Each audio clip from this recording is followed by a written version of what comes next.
வணக்கம். புதுச்சேரி நெல்லித்தோப்பு தொகுதிக்குட்பட்ட மணிமேகலை அரசு மேல்நிலைப் பள்ளியில் பயிலும் மாணவியருக்கு லேப்டாப் மற்றும் மழை அங்கியினை தொகுதியின் சட்டமன்ற உறுப்பினர் ரிச்சர்ட்ஸ் ஜான்குமார் வழங்கினார். புதுச்சேரி நெல்லித்தோப்பு தொகுதிக்குட்பட்ட லெனின் வீதியில் இயங்கி வரும் மணிமேகலை அரசு மேல்நிலைப் பள்ளி மாணவியருக்கு லேப்டாப் மற்றும் மழையங்கி வழங்கும் நிகழ்ச்சி நடைபெற்றது. நிகழ்ச்சியில் சிறப்பு விருந்தினராக தொகுதியின் சட்டமன்ற உறுப்பினர் திரு ரிச்சர்ட்ஸ் ஜான்குமார் அவர்கள் கலந்து கொண்டு பள்ளியில் பயிலும் மாணவியருக்கு இலவச லேப்டாப் மற்றும் மழையங்கியினை வழங்கினார். நிகழ்ச்சியின் போது பள்ளி தலைமை ஆசிரியர், ஆசிரியர்கள் மற்றும் லெனின் வீதி பாரதிய ஜனதா கட்சி பொறுப்பாளர் விஜி, முருகன் மற்றும் சந்துரு ஆகியோர் உடனிருந்தனர்.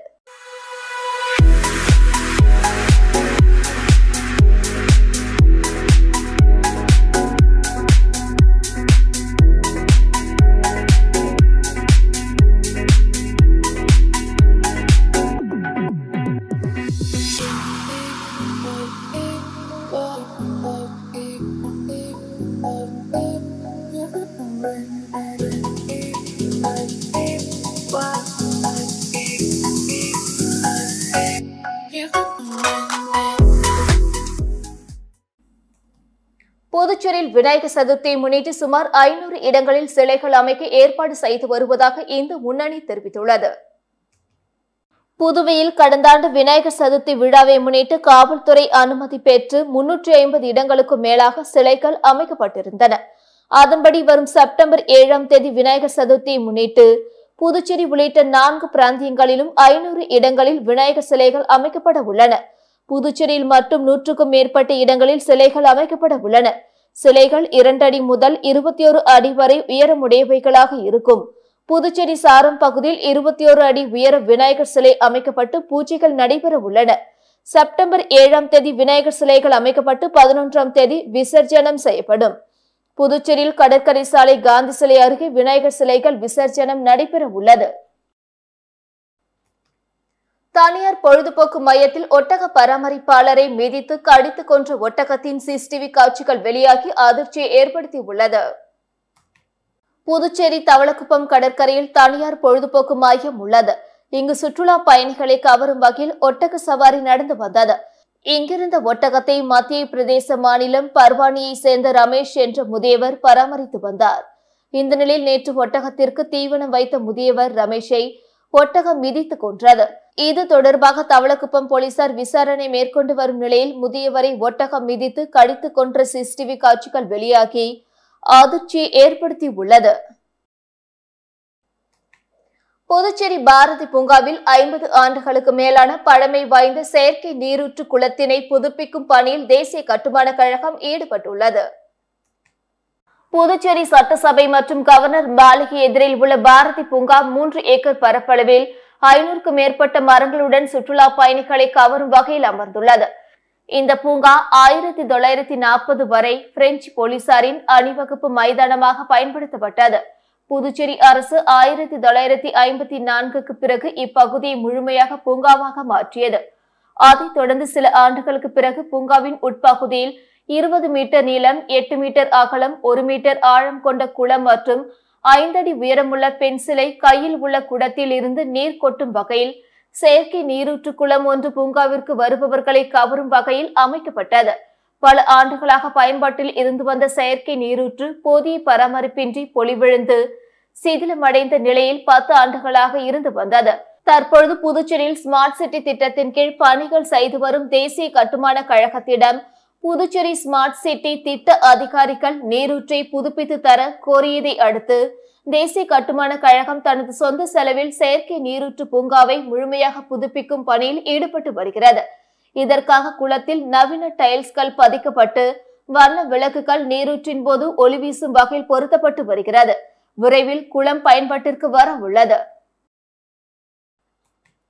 கொல்கத்தா மருத்துவ மாணவி படுகொலையை கண்டித்து ஜிப்மர் மருத்துவமனை மருத்துவர்கள் மனித சங்கிலி போராட்டத்தில் ஈடுபட்டனர். கொல்கத்தாவில் பெண் மருத்துவர் பாலியல் வன்கொடுமை செய்யப்பட்டு கொலை செய்த சம்பவம் நாடு முழுவதும் அதிர்ச்சியை ஏற்படுத்தியுள்ளது. இச்சம்பவத்தை கண்டித்து நாடு முழுவதும் மருத்துவர்கள் போராட்டத்தில் ஈடுபட்டு வருகின்றனர். இந்த சம்பவத்தை கண்டித்தும் குற்றவாளிகளை விரைந்து கைது செய்ய கோரியும் நாடு முழுவதும் மருத்துவர்களுக்கான பாதுகாப்பை உறுதி செய்ய வலியுறுத்தி புதுச்சேரி ஜிப்மர் மருத்துவமனையில் கடந்த சில நாட்களாக மருத்துவ மாணவர்கள் போராட்டத்தில் ஈடுபட்டு வருகின்றனர். இந்த நிலையில் நாடு முழுவதும் வேலைநிறுத்த போராட்டத்திற்கு அகில இந்திய மருத்துவ சங்கம் அழைப்பு விடுத்தது. இதனை ஏற்று ஜிப்மரில் பணியாற்றும் மருத்துவர்களும் மருத்துவ மாணவர்களும் என 1000க்கும் மேற்பட்டோர் மனித சங்கிலி போராட்டத்தில் ஈடுபட்டனர். கொலை செய்யப்பட்ட மருத்துவக் கல்லூரி மாணவியின் படுகொலைக்கு நீதி கிடைக்க வேண்டும், போராட்டத்தில் ஊடுருவிய சமூக விரோதிகள் மீது நடவடிக்கை எடுக்க வேண்டும் என்பன போன்ற கோரிக்கைகளை வலியுறுத்தி ஜிப்மர் மருத்துவமனை மருத்துவர்கள் மற்றும் மருத்துவ மாணவர்கள் மனித சங்கிலி போராட்டத்தில் ஈடுபட்டனர். புதுச்சேரி மாநில எல்லையில் தொடங்கிய மனித சங்கிலி போராட்டம் ராஜீவ்காந்தி சிக்னல் வரை சுமார் 3 கிலோமீட்டர் தூரம் போராட்டத்தில் மருத்துவர்கள் ஈடுபட்டனர். புதுச்சேரியில் பல்வேறு கல்வி நிறுவனங்களில் படிக்கும் பார்வை குறைபாடு உள்ள மாணவர்களுக்கு உதவித்தொகை வழங்க சமூக நலத்துறை நடவடிக்கை எடுத்துள்ளது. புதுவையில் அரசு பள்ளிகளில் படிக்கும் மாணவ மாணவிகளுக்கு கல்வி உதவித்தொகை உயர்த்தி வழங்கப்பட்டு வருகிறது. அதேபோல் பல்வேறு கல்வி நிறுவனங்களில் படிக்கும் பார்வை குறைபாடு உள்ள மாணவர்களுக்கும் உதவித்தொகை வழங்கப்பட உள்ளது. இத்தகைய மாணவர்களில் 1ஆம் வகுப்பு முதல் 5ஆம் வகுப்பு வரை படிக்கும் மாணவர்களுக்கு மாதம் ரூபாய் 200, 6 முதல் 8ஆம் வகுப்பு வரை படிக்கும் மாணவர்களுக்கு ரூபாய் 350, 9, 10 ITI மற்றும் டிப்ளமோ படிக்கும் மாணவர்களுக்கு மாதம் ரூபாய் 400, இதர கலை அறிவியல் படிப்புகளுக்கு ரூபாய் 600, இன்ஜினியரிங் படிப்புகளுக்கு ரூபாய் 800 வழங்கப்படும். இதற்கான உத்தரவினை சமூக நலத்துறை சார்பு செயலாளர் ராகினி வெளியிட்டுள்ளார். புதுச்சேரி பல்கலைக்கழகம், புதுச்சேரி பொறியியல் கல்லூரி, எரிசாராய் ஆலை, காவலர், சுதேசி காட்டன் மில் உட்பட 86 கூட்டுறவு சங்கங்களை கலைக்க மாவட்ட பதிவாளர் அதிரடியாக உத்தரவு பிறப்பித்துள்ளார். இவற்றில் பெரும்பாலான சங்கங்கள் முறையாக செயல்படாமல் பெயரளவுக்கு உள்ளதாக கூட்டுறவுத்துறைக்கு புகார்கள் சென்றன. இது தொடர்பாக கூட்டுறவு பதிவாளர் தீவிர விசாரணை நடத்தினார். இதனையடுத்து தற்பொழுது 86 கூட்டுறவு சங்கங்கள் அதிரடியாக கலைக்கப்பட்டுள்ளன. இதற்கான உத்தரவை கூட்டுறவு பதிவாளர் யஷ்வந்தையா பிறப்பித்துள்ளார். இந்த பட்டியலில் புதுச்சேரி பல்கலைக்கழகம், புதுச்சேரி பொறியியல் கல்லூரி, எரிசாராய் ஆலை, காவலர், சுதேசி காட்டன் மில் உட்பட பல்வேறு அரசு ஊழியர்களின் கூட்டுறவு சங்கங்களும் அடங்கியுள்ளன. இந்த கலைப்பு பட்டியல் அரசாணையாக பொதுமக்களின் பார்வைக்காக தற்பொழுது வெளியிடப்பட்டுள்ளன. கடந்த 32 ஆண்டுகளில் புதுச்சேரியில் செயல்படாத 6237 சங்கங்கள் அதிரடியாக கலைக்கப்பட்டுள்ளன. இந்த நிலையில் இந்த ஆண்டு அதிரடியாக கூட்டுறவுத்துறை 86 கூட்டுறவு சொசைட்டிகளை கலைத்துள்ளது. கோணிமுடுக்கு பகுதியில் அமைந்துள்ள ஆதி கைலாசநாத தியான திருக்கோயிலில் வளர்பிறை சனி பிரதோஷ வழிபாடு நடைபெற்றது. புதுச்சேரி மாநிலம் கூனிமுடுக்கு அருகே உள்ள தமிழக பகுதியான வழுதாவூர் சேரநகர் பகுதியில் எழுந்தருளியிருக்கும் ஆதி கைலாசநாத தியான திருக்கோயிலில் கடந்த சனிக்கிழமை மாலை வளர்பிறை சனி பிரதோஷ வழிபாடு நடைபெற்றது. முன்னதாக சுவாமிக்கு பால், தயிர், இளநீர், சந்தனம், விபூதி, பஞ்சாமிர்தம், பன்னீர் உள்ளிட்ட பல்வேறு திரவியங்களால் அபிஷேகம் செய்யப்பட்டது. தொடர்ந்து உலக நன்மை வேண்டி நடைபெற்ற கூட்டு வழிபாட்டில் திரளான பக்தர்கள் கலந்து கொண்டனர். இதனைத் தொடர்ந்து சுவாமிக்கு பூஜைகள் செய்யப்பட்டு மகா தீபார்த்தனை காண்பிக்கப்பட்டது. இதில் பக்தர்கள் திரளானோர் கலந்து கொண்டு சுவாமி தரிசனம் செய்தனர். தமிழ்நாடு தௌஹீத் ஜமாத் புதுச்சேரி மாவட்டம் சார்பாக போதைப்பொருள் எதிர்ப்பு பேரணி நடைபெற்றது. இதில் 100கணக்கான இஸ்லாமியர்கள் கலந்து கொண்டு விழிப்புணர்வை ஏற்படுத்தினார்கள். தமிழ்நாடு தௌஹீத் ஜமாத் புதுச்சேரி மாவட்டம் சார்பாக போதைப்பொருள் எதிர்ப்பு பேரணி நடைபெற்றது. தமிழ்நாடு தௌஹீத் ஜமாத் மாநில துணைத் தலைவர் தாவூத் கைசர் தலைமையில் புதுச்சேரி பழைய பேருந்து நிலையத்தில் துவங்கிய பேரணி அண்ணா சாலை, நேரு வீதி, மிஷின் வீதி வழியாக வந்து சென்றது. பேரணியில் பங்கேற்ற இஸ்லாமிய சமூகத்தை சேர்ந்த ஆண்கள், பெண்கள் விழிப்புணர்வு பதாகைகளை கையில் ஏந்தி போதைப் பொருள் எதிர்ப்பு குறித்து கோஷங்கள் எழுப்பியவாறு வந்தனர்.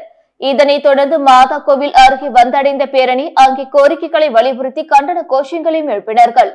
இதில் புதுச்சேரியில் உள்ள இஸ்லாமிய மக்கள், ஆண்கள், பெண்கள் என 100கணக்கானோர் திரண்டு போதைப் பொருளால் ஏற்படும் தீமைகள் குறித்து விளக்கி கோஷமிட்டனர். மருத்துவர்கள் போராட்டம் எதிரொலியாக 2 மணி நேரத்துக்கு ஒரு தடவை அறிக்கை அனுப்ப வேண்டும் என மாநிலங்களுக்கு மத்திய அரசு உத்தரவு பிறப்பித்துள்ளது. கொல்கத்தா மருத்துவக் கல்லூரியில் பெண் டாக்டர் கடந்த 9ஆம் தேதி பாலியல் பலாத்காரம் செய்து கொலை செய்யப்பட்டார். இதனை கண்டித்து நாடு முழுவதும் டாக்டர்கள் போராட்டம் நடத்தி வருகின்றனர். இந்நிலையில் அனைத்து மாநிலங்களின் காவல்துறைக்கு மத்திய உள்துறை அமைச்சகம் கடிதம் அனுப்பி வைத்தது. அதில் டாக்டர்கள் போராட்டம் காரணமாக சட்டம் ஒழுங்கு நிலவரத்தை உன்னிப்பாக கண்காணிக்க வேண்டும், இப்பொழுதிலிருந்து 2 மணி நேரத்திற்கு ஒரு தடவை சட்டம் ஒழுங்கு நிலவர அறிக்கை டெல்லியில் உள்ள மத்திய உள்துறை அமைச்சக கட்டுப்பாட்டு அறைக்கு ஃபேக்ஸ் அல்லது இமெயில், வாட்ஸ்அப் மூலம் அனுப்பி வைக்க வேண்டும். இவ்வாறு அதில் கூறப்பட்டுள்ளது. மக்கள் தலைவர் ஜே.கே. மூப்பனாரின் பிறந்த நாளையொட்டி மரப்பாலம் சந்திப்பில் உள்ள அவரது சிலைக்கு அமைச்சர்கள் நமச்சிவாயம், திருமுருகன், துணை சபாநாயகர் ராஜவேலு மற்றும் சட்டமன்ற உறுப்பினர்கள் மாலை அணிவித்து மரியாதை செலுத்தினார்கள். மக்கள் தலைவர் ஜே.கே. மூப்பனாரின் பிறந்தநாள் விழா புதுச்சேரி அரசு சார்பில் இன்று கொண்டாடப்பட்டது. இதனையொட்டி முதலியார்பேட்டை மரப்பாலம் சந்திப்பில் அமைந்துள்ள அவரது திருவுருவ சிலைக்கு அமைச்சர்கள் நமச்சிவாயம், திருமுருகன், சட்டப்பேரவை துணைத் தலைவர் ராஜவேலு, அரசு கொறடா ஏ.கே.டி. ஆறுமுகம் மற்றும் சட்டமன்ற உறுப்பினர்கள் பாஸ்கர் என்கிற தட்சிணாமூர்த்தி, சம்பத், அசோக் பாபு ஆகியோர் மலர் தூவி மரியாதை செலுத்தினார்கள். பின்னர் சதுக்கத்தின் கீழ் அலங்கரித்து வைக்கப்பட்டிருந்த மூப்பனாரின் திருவுருவப்படத்திற்கு மலர் தூவி மரியாதை செலுத்தப்பட்டது. புதுச்சேரி மின்துறையை பொது சேவை நிறுவனமாக நீட்டித்து அறிவிப்பு வெளியாகியுள்ளது. புதுவை மின்துறை தனியார் மயமாக்க எடுக்கப்பட்ட நடவடிக்கையை தொடர்ந்து ஊழியர்கள் போராட்டத்தில் ஈடுபட்டனர். ஊழியர்களின் போராட்டங்களை தடுக்க மின்துறையை தொழில் தாவா சட்டப்படி பொது சேவை நிறுவனமாக அரசு சார்பில் அறிவிப்பு வெளியிடப்பட்டது. தற்பொழுது பொது சேவை நிறுவனம் என்ற அறிவிப்பு அடுத்த ஆண்டு பிப்ரவரி மாதம் 8ஆம் தேதி வரை நீட்டிக்கப்பட்டுள்ளது. இதற்கான உத்தரவை மின்துறை சார்பு செயலர் காந்தன் என்ற சிவராஜன் வெளியிட்டுள்ளார். மருத்துவர்களின் போராட்டம் முடிவுக்கு வரும் வரை ஜிப்மர் வெளிப்புற நோயாளி பிரிவுகள் 2 மணி நேரம் மட்டுமே இயங்கும் என அறிவிக்கப்பட்டுள்ளது. இது தொடர்பாக புதுச்சேரி ஜிப்மர் இயக்குநர் டாக்டர் ராகேஷ் அகர்வால் வெளியிட்டுள்ள செய்திக்குறிப்பில், சமீபத்தில் கொல்கத்தாவில் நடந்த கொடூரமான சம்பவத்திற்கு எதிராக நாடு முழுவதும் நடைபெற்று வரும் போராட்டங்களின் ஒரு பகுதியாக ஜிப்மர் மருத்துவர்களும் போராட்டத்தில் ஈடுபட்டுள்ளனர். இதனால் ஜிப்மரின் வெளிப்புற நோயாளி பிரிவுகளில் உள்ள மருத்துவர்களின் எண்ணிக்கை குறைவாக உள்ளது. இதனை கருத்தில் கொண்டு போராட்டங்கள் முடிவுக்கு வரும் வரை 19ஆம் தேதி முதல் வெளிப்புற நோயாளி பிரிவுகள் காலை 8 மணி முதல் 10 மணி வரை மட்டுமே இயங்கும். இந்த நேரத்தில் அவசரமற்ற அல்லது நீண்ட கால நோய் சிகிச்சை பெறுவோர் வெளிப்புற நோயாளிகள் பிரிவுக்கு வருவதை தவிர்க்க வேண்டும். இதனால் மருத்துவர்கள் அவசர சிகிச்சை தேவைப்படும் நோயாளிகளை கொண்ட நோயாளிகளுக்கு சிகிச்சை அளிப்பதில் கவனம் செலுத்த முடியும். இன்னும் சில நாட்களில் போராட்டம் முடிவுக்கு வரும் என நம்புகிறோம். அதனைத் தொடர்ந்து முழு வெளிப்புற பிரிவு சேவைகள் வழக்கம் போல் இயங்கும் என்ற அறிவிப்பு பொதுமக்களுக்கு செய்தித்தாள் மற்றும் ஊடகங்களின் மூலம் தெரிவிக்கப்படும். இது பொதுமக்களுக்கு சிரமத்தை ஏற்படுத்தும் என்பதை நாங்கள் புரிந்து கொள்கிறோம். இருப்பினும் மருத்துவ பராமரிப்பு அவசியமாக தேவைப்படும் நபர்களின் கவனிப்புக்கு முன்னுரிமை அளிக்கும் வகையில் இது மேற்கொள்ளப்படுகிறது. அவசர பிரிவு சேவைகள் அனைத்தும் வழக்கம் போல் இயங்கும். மேலும் உயிர்காக்கும் பராமரிப்பு தேவைப்படும் அனைத்து நோயாளிகளுக்கும் சரியான நேரத்தில் சிகிச்சை அளிப்பதை உறுதி செய்கிறோம். நோயாளிகள் மற்றும் பொதுமக்களின் நலனுக்காக சுகாதார சேவைகளை தொடர்ந்து வழங்குவதில் ஜிப்மர் அர்ப்பணிப்புடன் உள்ளது. இந்த இக்கட்டான நேரத்தில் பொதுமக்கள் மற்றும் நோயாளிகள் ஒத்துழைப்பையும் உதவியும் அளிப்பதன் மூலம் அத்தியாவசிய மற்றும் அவசரமான சேவைகளை அதிகபட்சமாக முடிந்தவரை வழங்க இயலும் என்பதை ஜிப்மர் நிறுவனம் அறிவுறுத்துகிறது. பொதுமக்களின் இந்த ஒத்துழைப்பிற்கு நன்றியை தெரிவித்துக் கொள்கிறோம் என்று அவர் கூறியுள்ளார். புதுச்சேரி கடற்கரையில் இருக்கைகளை சேதப்படுத்தியவர்கள் மீது வழக்கு பதிவு செய்யப்பட்டுள்ளது. புதுச்சேரி கடற்கரை சாலையில் சுற்றுலா பயணிகள் மற்றும் பொதுமக்கள் அமர்வதற்காக கற்களால் ஆன இருக்கைகள் அடுத்தடுத்து வரிசையாக அமைக்கப்பட்டுள்ளன. இந்நிலையில் கடந்த 15ஆம் தேதி கடற்கரை சாலை சீகல்ஸ் ஹோட்டல் பின்புற பகுதியில் கற்களால் அமைக்கப்பட்டிருந்த 10க்கும் மேற்பட்ட இருக்கைகளை மர்ம நபர்கள் அடித்து நொறுக்கியுள்ளனர். மேலும் கடலில் குளிக்க தடை என்ற எச்சரிக்கை பதாகைகளையும் தூக்கி எறிந்து சென்றுள்ளனர். இது பற்றிய வீடியோ கடந்த 16ஆம் தேதி சமூக வலைதளங்களில் வெளியாகி பரபரப்பை ஏற்படுத்தியுள்ளது. இந்நிலையில் பொதுப்பணித்துறை உதவி செயற்பொறியாளர் சண்முக சுந்தரம் இது குறித்து ஒதியஞ்சாலை காவல் நிலையத்தில் புகார் அளித்தார். அதன் பேரில் போலீசார் வழக்கு பதிந்து விசாரணை நடத்தி வருகின்றனர். ஒதியம்பட்டு ஸ்ரீ சத்குரு மகான் வண்ணார பரதேசி சுவாமிகள் ஆலயத்தில் வளர்ப்பிறை சனி பிரதோஷத்தை முன்னிட்டு சிறப்பு பூஜைகள் நடைபெற்றது. புதுச்சேரி மாநிலம் வில்லியனூர் அடுத்த ஒதியம்பட்டு கிராமத்தில் எழுந்தருளி உள்ள ஸ்ரீ சத்குரு மகான் வண்ணார பரதேசி சுவாமிகள் சித்தர் ஆலயத்தில் வளர்ப்பிறை சனி பிரதோஷத்தை முன்னிட்டு மகானுக்கு சிறப்பு அபிஷேகங்கள் மற்றும் சிறப்பு அலங்காரத்தில் தீபார்த்தனைகளும் நடைபெற்றது. இதில் மகானுக்கு பால், தயிர், இளநீர், சந்தனம், விபூதி, பன்னீர், பழங்கள், பஞ்சாமிர்தம், தேன், அபிஷேகத்தூள் உள்ளிட்ட பல்வேறு திரவியங்களால் அபிஷேகம் செய்யப்பட்டது. இதனைத் தொடர்ந்து மகானுக்கு கலச நீர் அபிஷேகம் செய்யப்பட்டு மகா தீபார்த்தனை காண்பிக்கப்பட்டது. இதில் சுற்று வட்டாரத்தை சேர்ந்த திரளான பக்தர்கள் கலந்து கொண்டு சுவாமி தரிசனம் செய்தனர். காரைக்காலில் மின்துறை தனியார் மயமாக்குவதை கைவிட வலியுறுத்தி மின்துறையில் காலியாக உள்ள பணியிடங்களை நிரப்ப வலியுறுத்தி 200க்கும் மேற்பட்ட மின்துறை ஊழியர்கள் கண்டன ஆர்ப்பாட்டத்தில் ஈடுபட்டனர். புதுச்சேரி மாநிலம் காரைக்கால் மாவட்டத்தில் மத்திய அரசு மின்துறையை தனியார் மயமாக்குவதை கைவிட வலியுறுத்தி மின்துறையில் காலியாக உள்ள பணியிடங்களை உடனடியாக நிரப்ப வேண்டும் உள்ளிட்ட பல்வேறு கோரிக்கைகளை வலியுறுத்தி இன்று காரைக்கால் தலைமை மின்துறை அலுவலகம் முன்பு 200க்கும் மேற்பட்ட மின்துறை அதிகாரிகள் ஊழியர்கள் 1 மணி நேரத்திற்கு மேலாக கண்டன ஆர்ப்பாட்டத்தில் ஈடுபட்டனர். மேலும் கண்டன ஆர்ப்பாட்டத்தில் மின்துறை தனியார் மயம் ஆக்குவதை மத்திய அரசு உடனடியாக கைவிட வேண்டும் என்றும் மின்துறையில் காலி பணியிடங்களை உடனடியாக நிரப்ப வேண்டும் என்பதை வலியுறுத்தி மின்துறை ஊழியர்கள் கண்டன கோஷங்கள் எழுப்பி கண்டன ஆர்ப்பாட்டத்தில் ஈடுபட்டனர். சேதராப்பட்டு கால்நடை இன அபிவிருத்தி கிளை ரூபாய் 9 லட்சம் செலவில் புதுப்பிக்கும் பணியினை அமைச்சர் சாய் சரவணன்குமார் பூஜை செய்து தொடங்கி வைத்தார். புதுச்சேரி ஊசுடு தொகுதிக்குட்பட்ட சேதராப்பட்டு கால்நடை இன அபிவிருத்தி கிளையை ரூபாய் 9 லட்சம் மதிப்பில் புதுப்பிக்கும் பணியின் துவக்க விழா இன்று நடைபெற்றது. விழாவில் தொகுதி சட்டமன்ற உறுப்பினரும் ஆதி திராவிட நலத்துறை அமைச்சருமான சாய் சரவணன்குமார் கலந்து கொண்டு தலைமை தாங்கி பூமி பூஜை செய்து பணியினை தொடங்கி வைத்தார். மேலும் விரைந்து பணிகளை முடிக்குமாறு அதிகாரிகளை வலியுறுத்தினார். இந்த நிகழ்ச்சியில் துறை அதிகாரிகள், தொகுதி பாஜக நிர்வாகிகள் உட்பட அப்பகுதி மக்கள் திரளாக கலந்து கொண்டனர். புதுவை மாநில உயர்கல்வியின் தரத்தை மேம்படுத்துவது அவசியம் என புதுச்சேரி மாநில மக்கள் முன்னேற்ற கழக தலைவர் ராமதாஸ் வலியுறுத்தியுள்ளார். இது தொடர்பாக புதுச்சேரி மாநில மக்கள் முன்னேற்ற கழக தலைவர் பேராசிரியர் ராமதாஸ் வெளியிட்டுள்ள செய்திக்குறிப்பில், உயர்கல்வி நிறுவனங்களின் செயல்பாடுகளை ஆய்வு செய்து ஒவ்வொரு ஆண்டும் தரவரிசை பட்டியலை மத்திய கல்வி அமைச்சகம் வெளியிடுகிறது. நிகழாண்டுக்கான தரவரிசை பட்டியலில் புதுச்சேரி ஜிப்மர் 39வது இடம் பெற்றிருப்பது பெருமைக்குரியது. புதுவை அரசின் இந்திரா காந்தி மருத்துவக் கல்லூரி மற்றும் ஆராய்ச்சி நிறுவனம் உட்பட வேறு எந்த மருத்துவக் கல்லூரியும் பட்டியலில் 50 இடங்களுக்குள் இடம்பெறவில்லை. நாட்டின் முதல் 100 பொறியியல் கல்லூரிகளில் கூட புதுவையிலிருந்து எந்த கல்லூரியும் இடம்பெறவில்லை. எனவே உயர்கல்விக்கு அதிக செலவினங்களை ஒதுக்கீடு செய்தல், கற்பித்தல் மற்றும் கற்றலுக்கான தொழில்நுட்பத்தை மேம்படுத்துதல் ஆகியவற்றில் கவனம் செலுத்துவதன் மூலம் உயர்கல்வியின் தரத்தை மேம்படுத்தலாம் என குறிப்பிட்டுள்ளார். புதுச்சேரி ஜிப்மரில் MBBS படிப்புக்கு தகவல் சிற்றேடு வெளியிடப்பட்டுள்ளது. புதுச்சேரி ஜிப்மர் இணையதளத்தில் MBBS படிப்புக்கான தகவல் சிற்றேடு வெளியிடப்பட்டுள்ளது. இதில் MBBS படிப்பில் உள்ள இடங்கள், மாணவர் சேர்க்கை நடைமுறைகள், கல்வி கட்டணம் உள்ளிட்ட பல்வேறு விவரங்கள் இடம்பெற்றுள்ளன. அதில் ஜிப்மர் மருத்துவக் கல்லூரி புதுச்சேரி 182, காரைக்கால் 61 என மொத்தம் 243 MBBS இடங்கள் உள்ளன.